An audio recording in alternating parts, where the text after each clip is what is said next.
안녕하세요. 오렌지입니다. 오늘은 지혜의 샘이라 불리는 탈무드를 준비했습니다. 흔히들 어른들을 위한 동화라고도 하죠. 아마 어려서 동화책을 통해 읽었던 내용도 있을 수가 있을 거예요. 숨겨져 있는 깊은 뜻을 헤아리면서 편안한 잠자리가 되시면 좋겠습니다. 그럼 시작할게요. 새 친구. 밤이 되자 밖에서 누군가가 문을 두드리는 소리가 들렸습니다. 집주인은 문을 열어 누가 왔는지 내다보았습니다. 나는 왕의 사자요. 그러니 명을 따르시오. 왕의 사자라고요? 그럼 일단 안으로 드시지요. 하지만 임금님의 사자라는 사람은 꼼짝도 않고 문 앞에 우두커니 서 있었습니다. 그러곤 눈을 부릅뜨며 근엄한 목소리로 말했습니다. 왕께서는 당신에게 되도록 빨리 성으로 들어오라는 명을 하셨소. 그러니 어서 나를 따르시오. 집주인은 덜컥 겁부터 났습니다. 아무리 생각해봐도 잘못한 건 없었지만 사자의 험악한 분위기를 보면 왠지 벌을 받으러 갈 것 같기도 했었어요. 집주인은 이대로 혼자 가긴 너무 무서워서 함께 갈 사람을 떠올려 보았습니다. 그러자 가장 친한 친구와 두 번째로 친한 친구, 그리고 그보단 못하지만 늘 함께하는 친구까지 3명이 생각났지요. 그는 사자에게 부탁하여 친구 1명을 데리고 가기로 했습니다. 우선 가장 친한 첫 번째 친구의 집 문을 두드렸어요.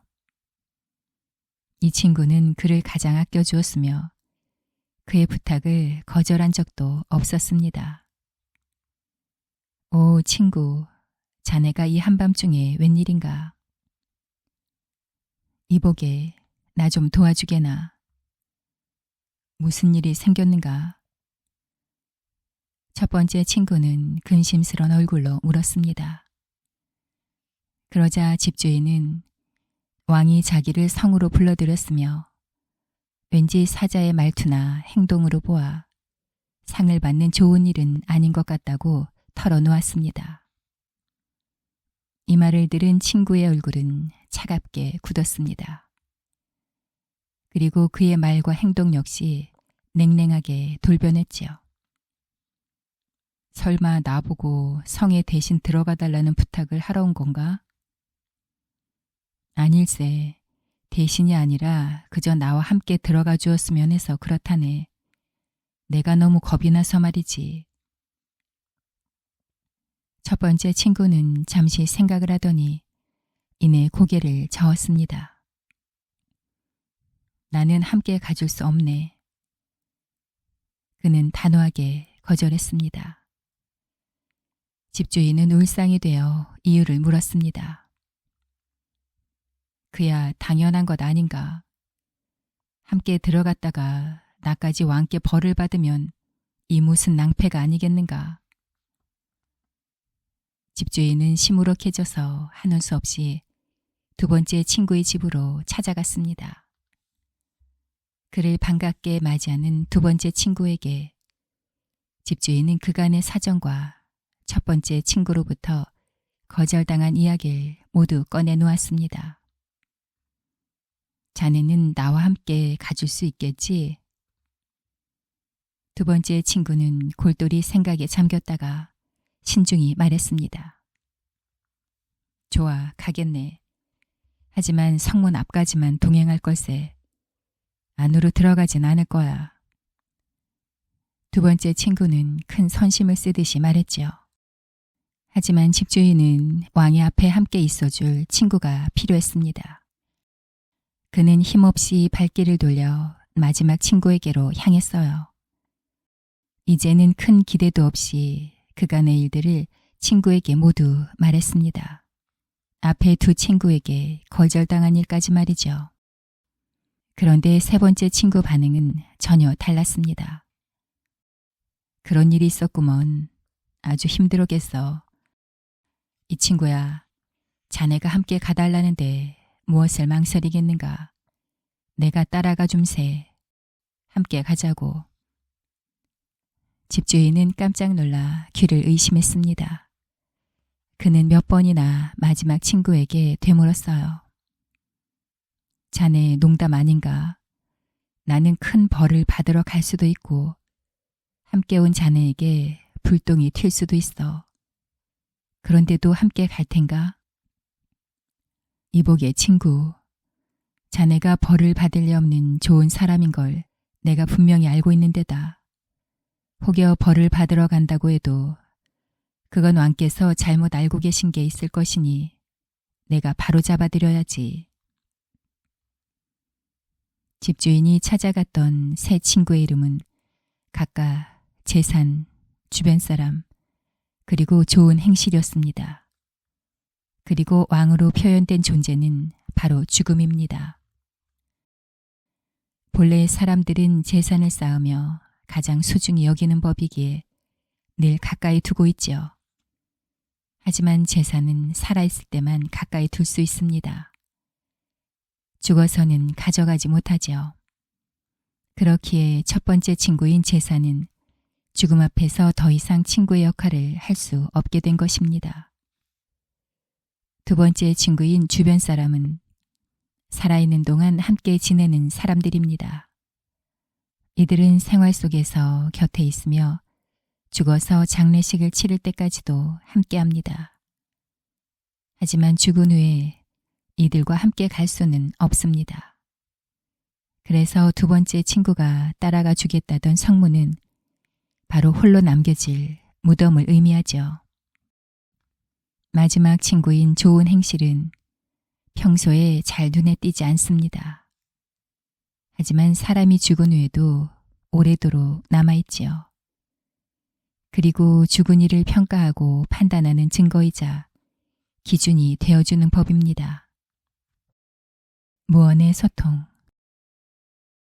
가장 지혜롭기로 유명한 이스라엘 랍비와 친구인 로마 제국의 황제가 있었습니다. 두 사람은 생일까지 같아서 서로 두터운 우정을 쌓아왔지요. 정치와 사회에 대한 이야기부터 사사로운 고민까지 황제는 랍비에게 많은 고민을 털어놓았어요. 그렇지만 두 사람의 우정과는 정반대로 이스라엘과 로마 제국은 사이가 영 좋지 않았습니다.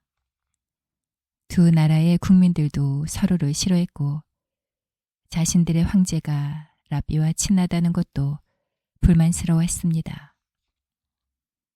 그래서 황제는 랍비와 이야기를 나누고 싶어도 얼굴을 마주하고 의논을 할 수는 없었지요.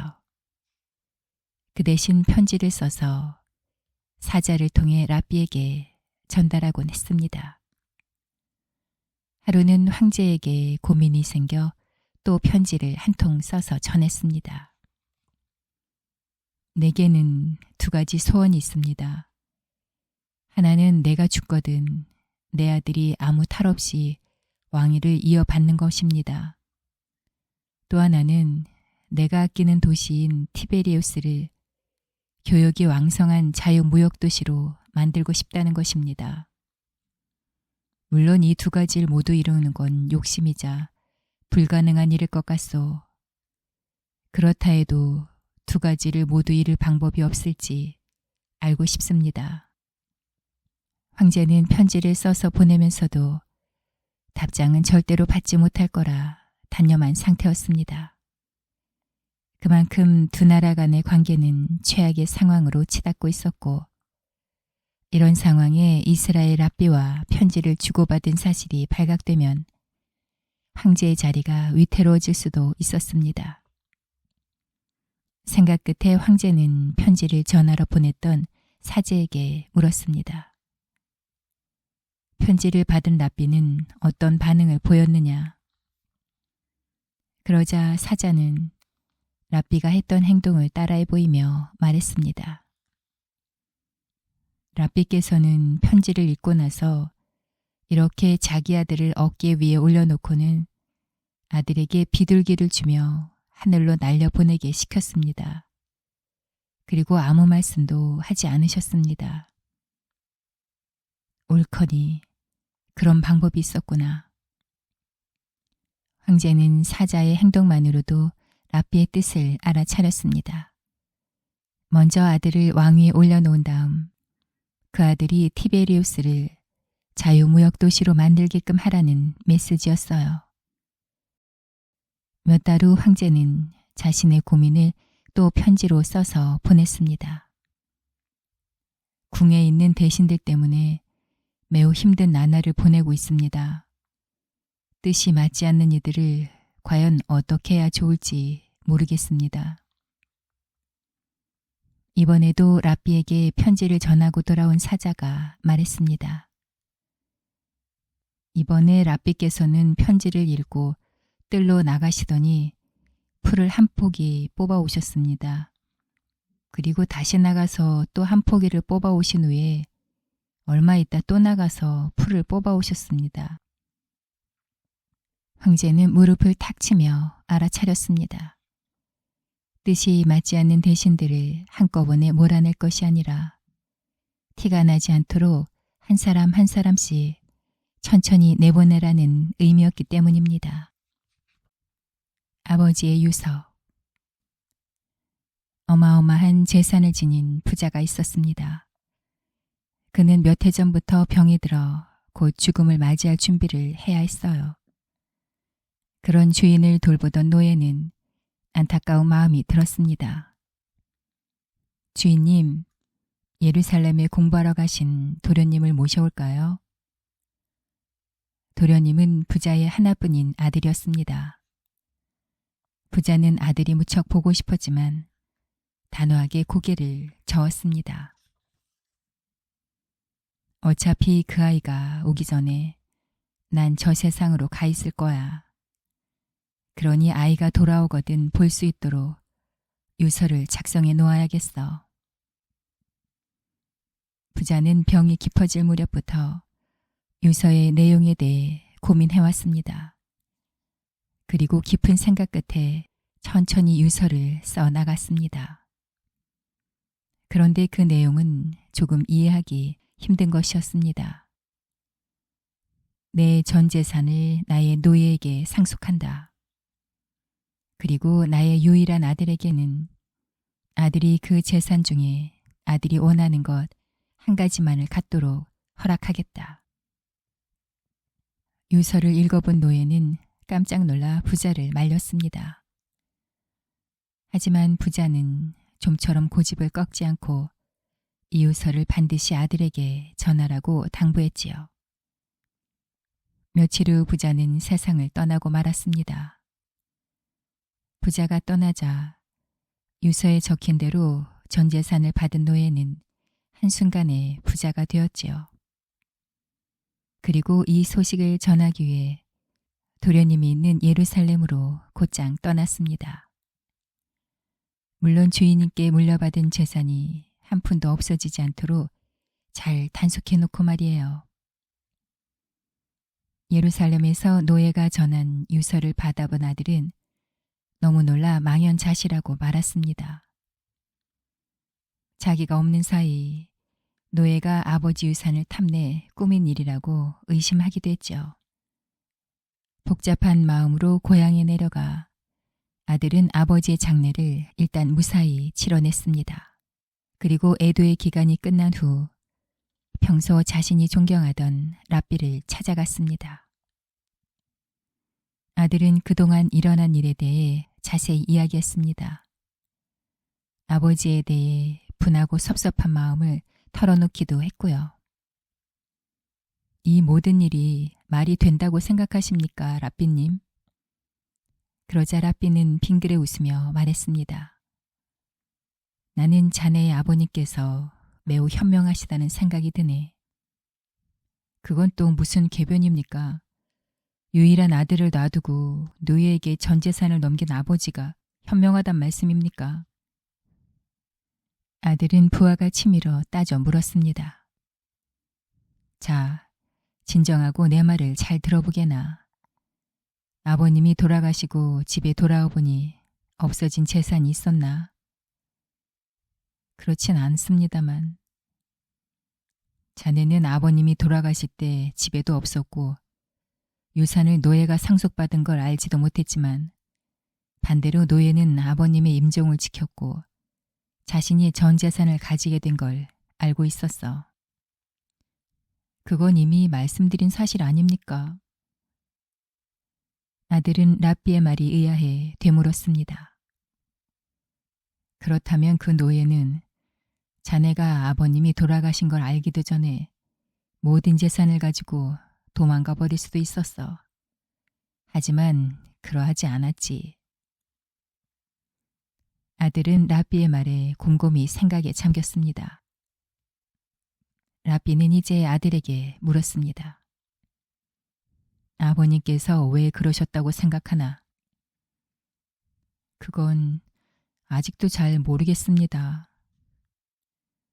그럼 저 노예는 왜 저토록 재산을 철통같이 지켜낸 것 같나? 그건 당연합니다. 바로 자기 재산이기 때문이죠. 아들은 재빠르게 대답했습니다. 그러자 랍비가 눈을 반짝이며 말했습니다. 바로 그걸세. 만일 재산이 자기 것이 아니라면 어떻게 되든 신경 쓰지 않았을 테지. 하지만 아버님께선 재산이 자신의 것이 되면 제 몸처럼 소중히 지켜낼 걸 아셨던 걸세. 그러니 아직 재산들이 온전히 남아있는 거지. 그렇다 한들 이렇게 처량한 처지가 된 저와 무슨 상관이란 말입니까? 아들이 긴 한숨을 내쉬었습니다. 랍비는 다시 미소를 지으며 말했습니다. 자네에겐 한 가지 선택권이 있지 않은가? 바로 아버님 재산을 온전히 지켜낸 저 노예를 선택할 권리 말일세. 랍비는 아들의 어깨를 두드려 주었습니다. 그제야 아들은 랍비의 말을 이해하며 아버지가 얼마나 지혜롭게 자신에게 재산을 물려주었는지 깨닫게 되었습니다. 다른 박질. 제2차 세계대전 당시 히틀러는 수많은 유대인을 학살했습니다. 유대인들은 이를 피하기 위해 러시아로 도망쳤죠. 하지만 히틀러는 도망친 유대인을 잡아서 넘길 때마다 돈을 주겠다고 러시아 경찰들을 깨어냈습니다. 그래서 러시아 경찰들은 유대인들을 불시의 검문에 빠짐없이 잡아들였습니다. 어느 날 2명의 유대인이 길을 걷다가 맞은편에 러시아 경찰들이 걸어오고 있는 걸 보았습니다. 그런데 둘 중 한 명은 영주권을 가진 유대인이었고 다른 한 명은 영주권이 없는 유대인이었습니다. 맞은편에서 오는 러시아 경찰들을 보면서 영주권을 가진 유대인이 영주권이 없는 다른 유대인에게 말을 했습니다. 경찰이 다가오면 난 뒤돌아 뛰어갈 테니 자네는 아무 일도 없는 것처럼 걸어가도록 하게. 경찰이 가까워지자 영주권을 가진 유대인이 왔던 길을 돌아 뒤로 도망쳤습니다. 러시아 경찰들은 도망친 유대인을 쫓아서 뛰어갔죠. 그 유대인은 어느 정도 뛰다가 걸음을 멈추었습니다. 러시아 경찰이 그에게 말했어요. 영주권을 보여주시오. 여기 있습니다.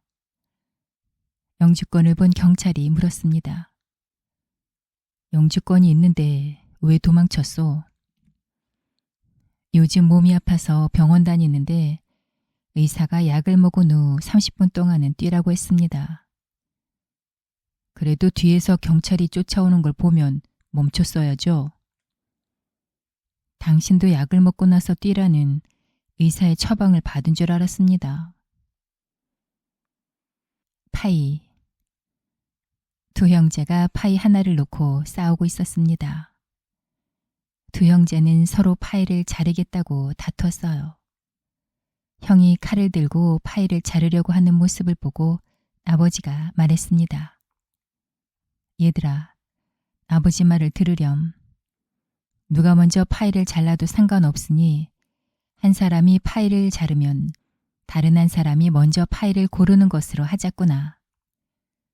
아버지 말을 들은 형은 파일을 정확히 2등분으로 나누었답니다. 맹인의 등불. 한 사내가 어두컴컴한 밤길을 걷고 있었습니다. 그는 저 멀리 맞은편에서 등불을 든 이가 걸어오는 걸 보았습니다. 등불과 점점 거리가 가까워지자 사내는 등불을 든 이의 모습을 보고 의아했습니다. 그는 앞이 보이지 않는 맹인이었기 때문이죠. 사내는 어이없이 헛웃음을 지으며 맹인에게 물었습니다. 이보시오. 당신에게 등불이 필요한 까닭이 무엇이오? 어차피 당신은 앞을 보지 못하지 않소. 그러자 맹인은 혀를 끌끌 차며 대답했습니다. 어찌 내 생각만 한단 말입니까? 등불을 들고 다녀야만 눈이 보이는 사람들이 나를 보고 부딪히지 않을 거다니요. 못난이 그릇. 지혜롭기로 소문이 자자한 랍비가 있었습니다. 어느 날 랍비는 로마 제국의 공주에게 초대받아 궁으로 가게 되었죠. 공주는 과연 랍비가 얼마나 지혜로운지 실제로 보고 싶었습니다. 하지만 막상 랍비의 얼굴을 보자 실망스럽기 그지없었습니다. 지혜는 무척 높을지 모르지만 얼굴은 전혀 지혜를 따라잡기 힘들구나. 이렇게나 못생겼을 수가. 입을 삐죽거리던 공주는 랍비에게 대놓고 핀잔을 주었습니다. 크나큰 지혜가 못난이 그릇에 담겨 있군요. 공주에게 모욕을 당했는데도 랍비는 인자하게 웃을 따름이었습니다. 그러고는 공주에게 한 가지 질문을 던졌습니다. 공주님, 이 궁 안에 있는 술들은 모두 고귀한 술이겠지요? 물론입니다. 왕족들이 마시는 술이니 세상에서 가장 귀한 것들이죠. 공주는 당연한 소리를 묻는다는 말투로 퉁명스럽게 대답했습니다. 그 술들은 혹시 항아리에 담겨 있지 않습니까? 그야 당연한 거 아닌가요? 술은 원래 항아리나 단지에 담아두니까요. 그러자 랍비는 매우 의아하다는 듯 되물었습니다. 아니, 이 진귀한 것들로 가득 찬 로마 제국의 궁에서 왜 그런 볼품없는 곳에 좋은 술을 담아둡니까? 술도 모두 금이나 은같이 아름다운 그릇에 담아둬야 마땅하지 않을까요? 듣고 보니 맞는 말이군요. 그릇을 전부 바꿔야겠어요. 공주는 시녀들을 불러 모아 명령을 내렸습니다. 항아리와 단지에 들어있는 술을 모두 금과 은으로 만든 좋은 그릇에 옮겨 담으라는 거였죠. 며칠 후 궁에서는 성대한 잔치가 열렸습니다. 왕이 직접 베푸는 잔치라 좋은 음식과 술들이 가득 차려졌지요. 왕은 매우 흐뭇해하며 대신들에게 술을 따라주고 한 모금을 크게 들이켰습니다. 그런데 벼랑간 왕과 대신들이 모두 술을 뱉어버리고 말았습니다. 왕은 어이없어하며 큰 소리로 물었습니다. 이건 내가 고른 술이 아니지 않느냐? 어찌 맛이 이리도 형편없느냐? 영문을 모르는 시녀들은 그저 쩔쩔맬 따름이었습니다. 그러자 왕은 무슨 일이 있었는지 소상히 묻기 시작했어요. 혹시 저장된 술에 무엇을 바꿔넣거나 새로 섞었느냐? 왕의 물음에 시녀 하나가 조심스럽게 말을 꺼냈습니다. 실은 항아리에 있던 술들을 며칠 전에 은그릇과 금그릇에 옮겨 담았습니다. 무엇이라? 대체 누가 그런 일을 지시했단 말이냐? 공주님께서 그리하라 하셨습니다.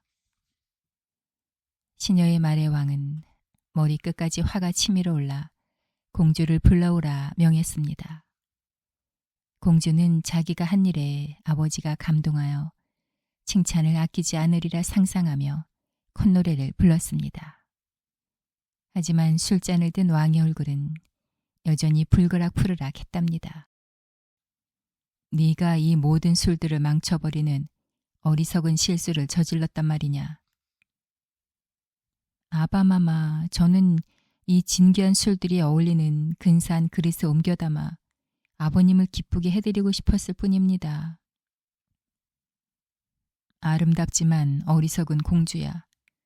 너는 술이 금그릇이나 은그릇에 담겨 있으면 맛이 변하는 걸 정녕 몰랐단 말이냐. 왕이 탄식하자 그제야 공주는 자신의 잘못을 깨달았습니다.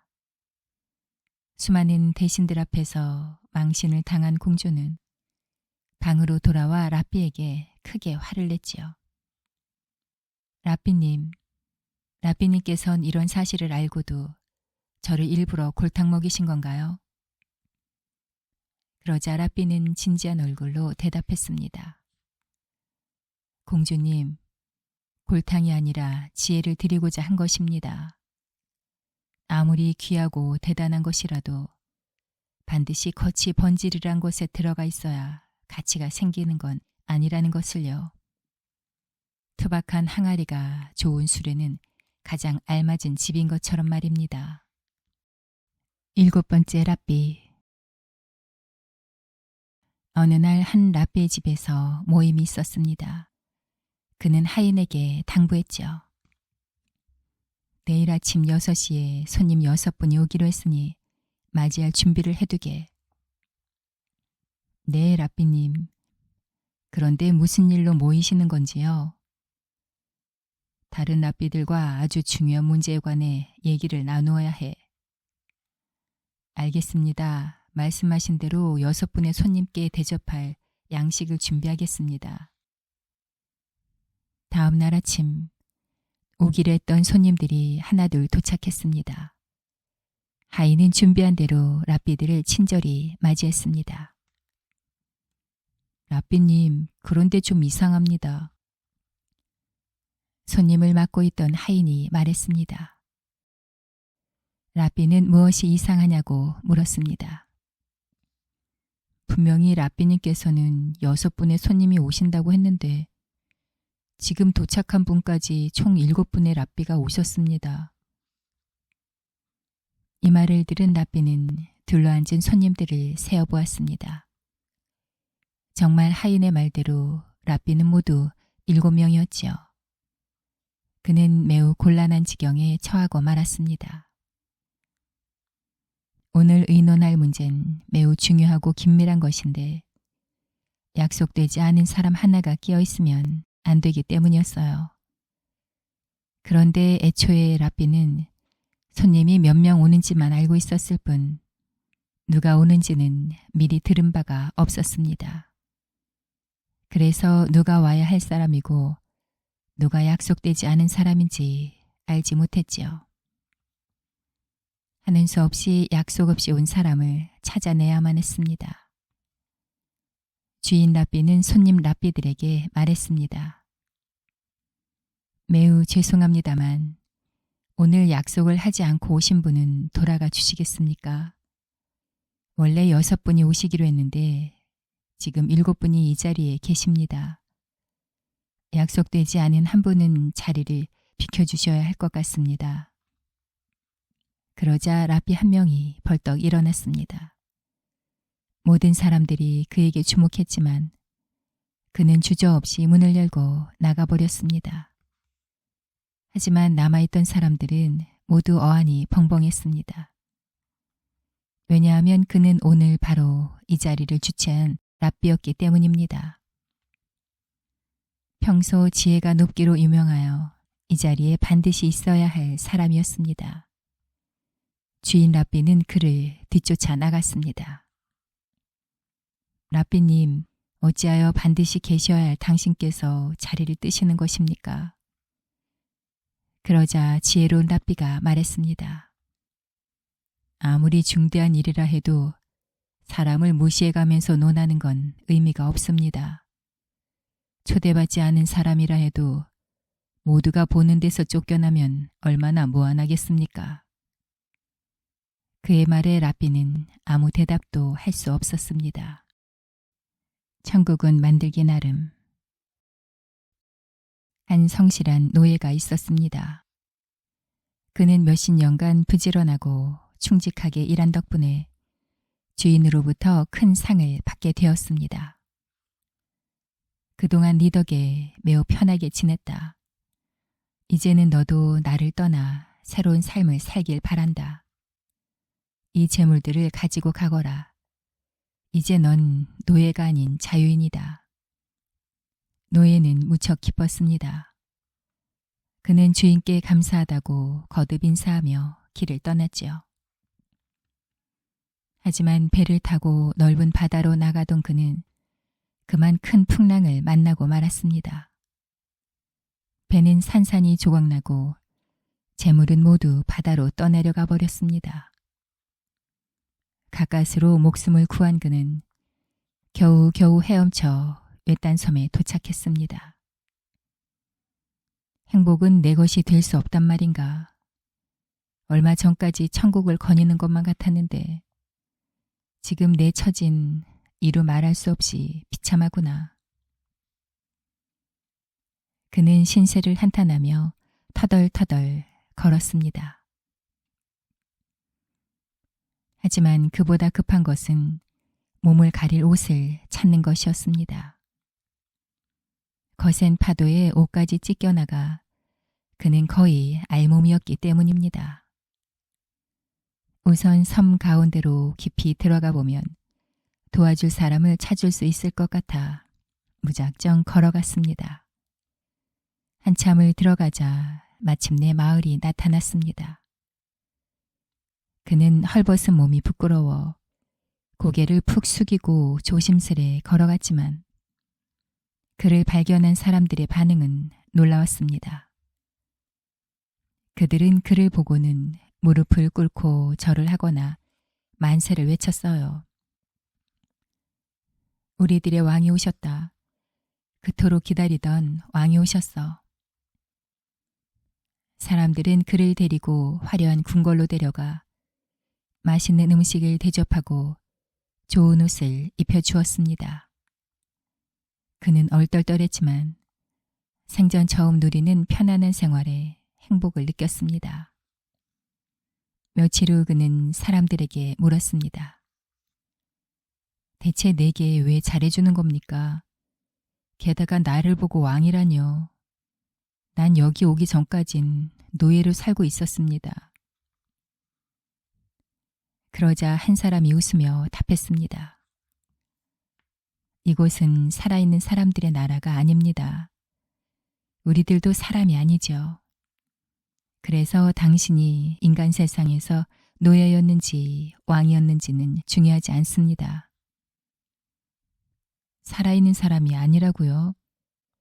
그럼 당신들은 누구며 난 어떻게 여기 있을 수 있는 겁니까? 우리들은 사람의 영혼이랍니다. 당신은 운명적으로 여기 오시게 된 거죠. 하지만 단 한 가지, 당신은 딱 1년만 이곳에 계실 수 있습니다. 그 후에는 이 섬에서 나가 죽음의 섬으로 홀로 떠나셔야 합니다. 그러자 그는 무척 두려움에 떨며 물었습니다. 죽음의 섬이라니 그곳은 어떤 곳입니까? 이 섬 바로 옆에 있는 섬입니다. 사람들은 담담한 말투로 얘기했습니다. 그는 그 말에 골똘히 생각에 잠겼습니다. 그리고 이것저것을 챙겨서 마을을 나설 준비를 했습니다. 그는 종종 이렇게 마을을 떠나 이웃에 있는 죽음의 섬에 가곤 했답니다. 그리고 되도록 1년 동안은 좋은 왕이 되기 위해 최선을 다했습니다. 어느덧 시간이 흘러 그가 왕이 된 지 1년이 되는 날이 왔습니다. 그는 주저없이 죽음의 섬으로 떠났지요. 처음 이곳에 왔을 때 받았던 옷도 벗어놓은 채 알몸으로 섬을 떠났습니다. 하지만 그의 발걸음은 가벼웠습니다. 죽음의 섬은 그가 1년간 가꾼 덕분에 더 이상의 죽음의 섬이 아니었기 때문입니다. 황량한 사막이었던 이곳에 꽃과 나무를 심고 우물을 파두면서 섬은 점점 살기 좋은 낙원처럼 변해갔습니다.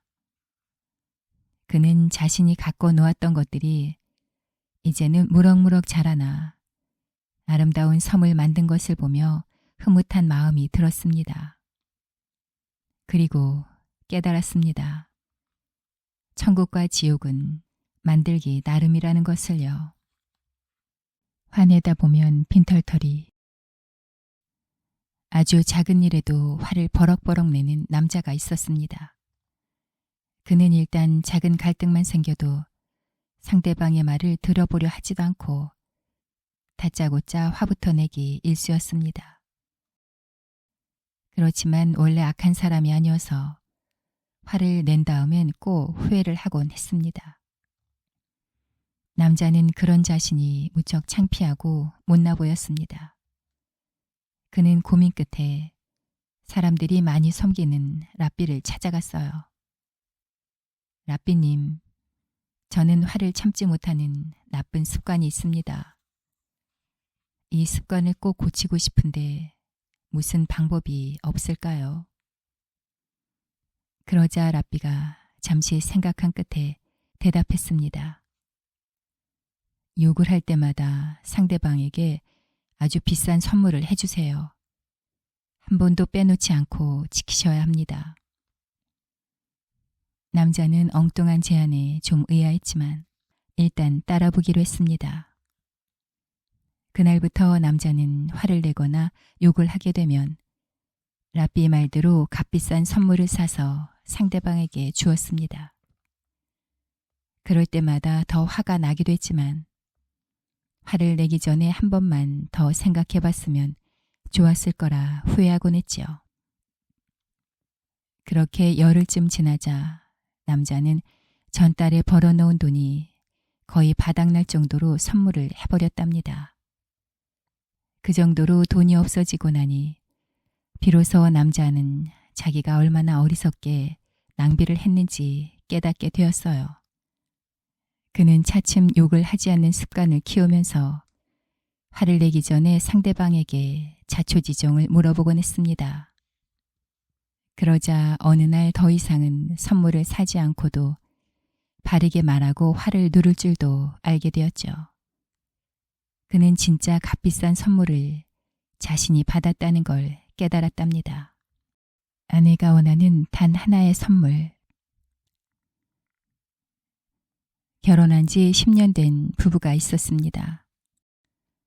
부부는 서로 매우 사랑했지만 한 가지 문제가 있었습니다.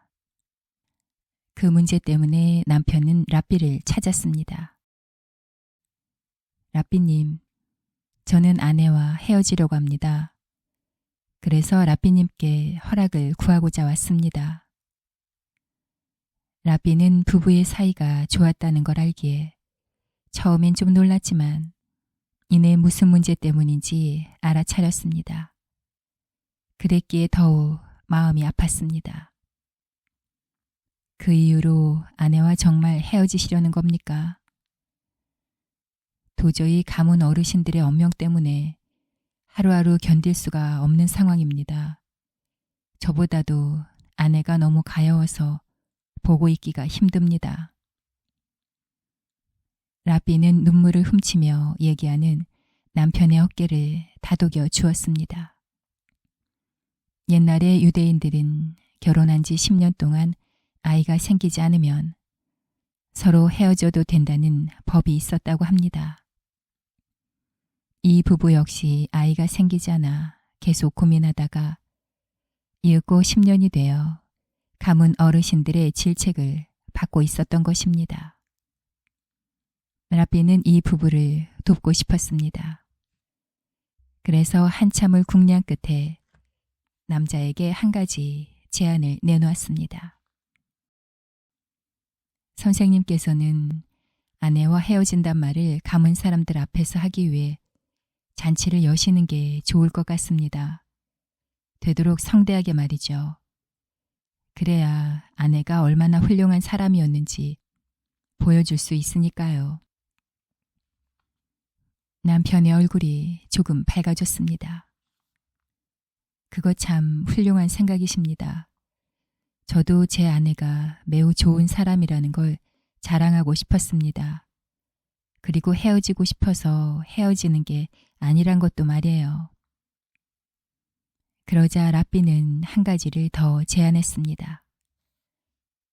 헤어질 때 선물을 하나씩은 한다고 들었습니다. 선생님께서도 물론 준비하시겠죠? 물론입니다. 정말 값지고 오래 간직할 만한 것을 주고 싶습니다. 그렇다면 우리 이렇게 해봅시다. 라삐는 목소리를 낮추고 남편에게 진지하게 이야기하기 시작했습니다. 어느덧 잔칫날이 되었습니다. 비록 아내와 헤어지기 위해 마련한 자리였지만 무엇 하나 부족함이 없도록 호화롭게 차려진 잔치였습니다. 드디어 남편이 사람들 앞에서 발언을 하는 시간이 왔습니다. 남편은 사람들이 모두 들을 수 있도록 큰 소리로 말했습니다. 오늘 이 자리를 빌려서 내가 가지고 있는 것 중에서 아내가 가장 갖고 싶은 것 하나를 고를 수 있도록 하겠소.